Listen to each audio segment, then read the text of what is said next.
Nangungunang 10 tagumpay ni Nonito Donaire. Fernando Montiel. Mahusay Mexican Montiel na kilala Donaire sa 2011 at suffered isa sa mga pinaka-nakakagigil ko pagkatalo makikita mo kailanman, pagkawala ng kanyang bantamweight sinturon sa proseso. Isang solong left hook ang gumawa ng trabaho para kay Nonito sa round 2.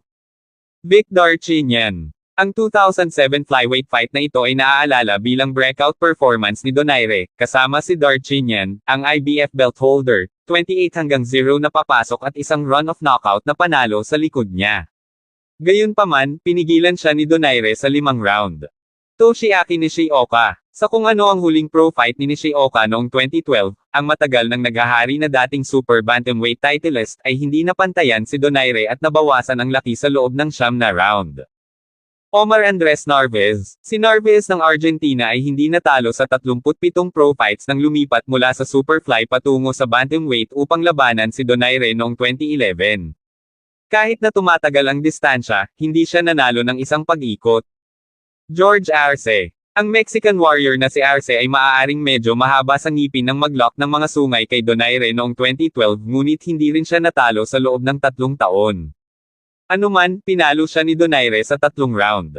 Nordine Oubaali. Ang pinakamalaking panalo ng Daenerys Indian Summer, Oubaali ay 17-0 kapag Donaire nakuha hold ng kanya at tumigil sa kanya sa 6 na rounds mas maaga sa taong ito.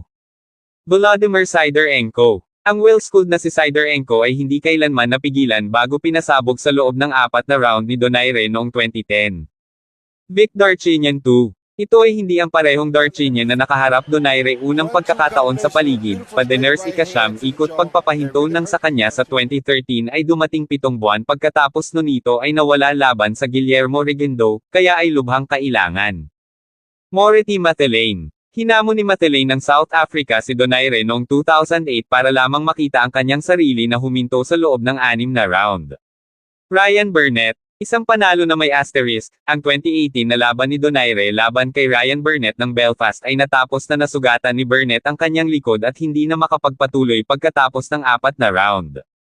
Ito ay hindi kapanipaniwala, pagkatapos, ngunit ang panalo ay nag-trigger ng kamakailang muling pagkabuhay ni Donaire.